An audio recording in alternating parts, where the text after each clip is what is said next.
All right, let's talk about Laos. Now, to really get a handle on this nation, you have to start with a map. For literally centuries, its entire history, its culture, and yeah, its conflicts have been shaped not by what's inside its borders, but by the powerful empires and superpowers right next door. You see, to truly understand Laos, you have to think of it as a crossroads nation. And that's not just some geographic label, okay?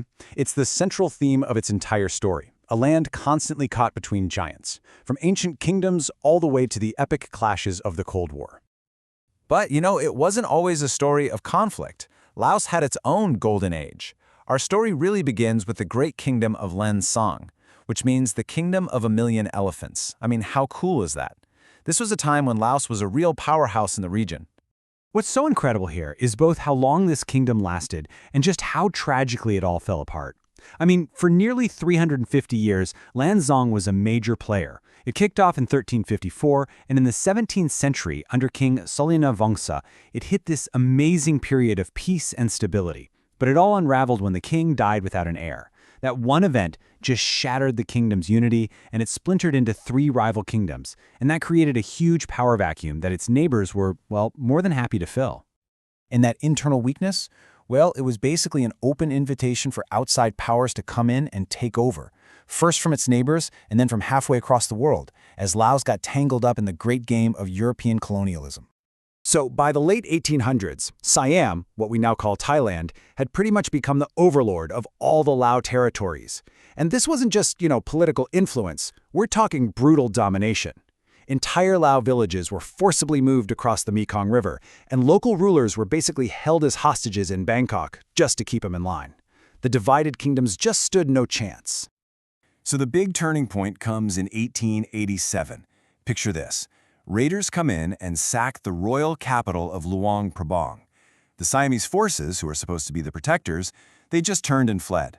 But one guy stayed, a French diplomat named Auguste Pavie. He actually saved the elderly King Un Kham.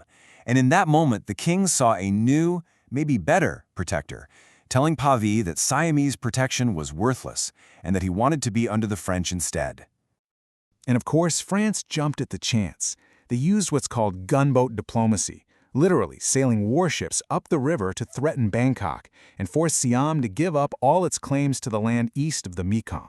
The kingdom of Luang Prabang became a French protectorate, but the rest of the country was ruled directly by the French. They made Vientiane the capital and really, for the first time, drew the borders that define Laos today, folding it into their colonial empire in French Indochina. Okay, let's fast forward to the mid-20th century. Once again, Laos finds itself at a global crossroads. Only this time, it wasn't a fight between regional kingdoms or colonial powers. No, this was a battleground for the two defining ideologies of the age, communism versus capitalism. So a huge new player enters the scene, the Pathet Lao, which just means Lao Nation. This was a communist movement, and it was very closely allied with its neighbors in North Vietnam. They were a radical challenge to the centuries-old monarchy and would become one side of a really devastating civil war. Now, here's what's so fascinating and honestly just so tragic. This huge national conflict was also a family feud. The whole struggle for the soul of Laos was basically personified by three princes. You had Prince Sivanafuma, the neutralist, trying to keep Laos out of the whole mess. Then you have his own half-brother, Prince Suphanuvong, the Red Prince, who led the communist Pathet Lao. And on the other side, Prince Boon Om, leading the right-wing pro-American faction. I mean, can you imagine that? Half-brothers on opposite sides of a war that's tearing their country apart. It's the entire conflict right there in one family. And this division created this awful repeating cycle. Here's how it went. They would form a fragile coalition government, trying to get all three factions to work together. But every time, their foreign backers, the US supporting the right, the Soviets in North Vietnam supporting the left, would start pulling the strings. The coalition would collapse under the pressure and the country would plunge right back into civil war. It was the same sad story playing out over and over through the 50s and 60s. This all brings us to the climax of the conflict. While the world's attention was glued to Vietnam, Laos became the site of a parallel, clandestine war, a secret war, that would spell the end of the monarchy and give rise to a new socialist state. So, get this. While Laos was officially a neutral country, it was secretly a massive front in the Vietnam War. The CIA armed and trained forces loyal to the royal government, especially from the Hmong ethnic minority, to fight the Pathet Lao and their North Vietnamese allies, who were using eastern Laos for their main supply line, the famous Ho Chi Minh Trail. And to disrupt that supply trail, the U.S. unleashed one of the most intense bombing campaigns in human history. I want you to really let this sink in. More bombs were dropped on the small, neutral country of Laos than were dropped on all of Europe during all of World War II. The scale of the destruction is it's almost impossible to wrap your head around. After the Americans began pulling out of Vietnam, the whole balance of power just shifted, and fast. A ceasefire was signed in '73, one last-ditch coalition government was formed in '74, but it was totally doomed. As communist forces swept to victory in Vietnam and Cambodia in 1975, the Pathet Lao just kept advancing.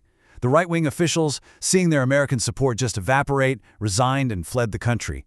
By August, the Pathet Lao was in complete control. Then, on December 2, 1975, it became official. A hastily called Congress abolished the 600-year-old monarchy. The king was forced to abdicate his throne, and the Lao People's Democratic Republic was proclaimed. Just like that, Laos was firmly in the socialist camp. The new regime moved quickly to consolidate its power. One of the first things it did was set up a network of so-called seminar camps. But make no mistake, tens of thousands of people tied to the old government, officials, soldiers, even teachers, were sent to these re-education camps, imprisoned for years, all without a trial. It was the regime's brutal way of purging the old system.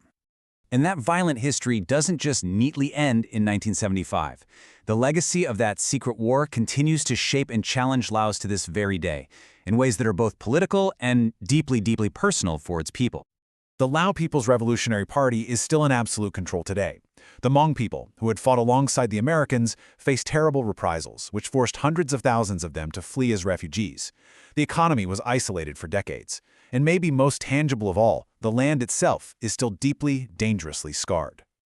And this is a huge reason why the war isn't just history in Laos. A massive number of the bombs that were dropped never actually exploded. This stuff, unexploded ordnance, or UXO, still litters the countryside today. It makes farming a life-or-death risk, it blocks development, and it is still killing and injuring Laotians decades after the fighting stopped. For so many people, the war is still a daily present danger. Which really leaves us with this one big question. The entire story of Laos has been about it being caught in the middle, shaped by the interests of others. It's been a buffer state, a colonial prize, a Cold War pawn. So the central question for its future is this. After all this time, can this crossroads nation finally, truly forge its own path forward?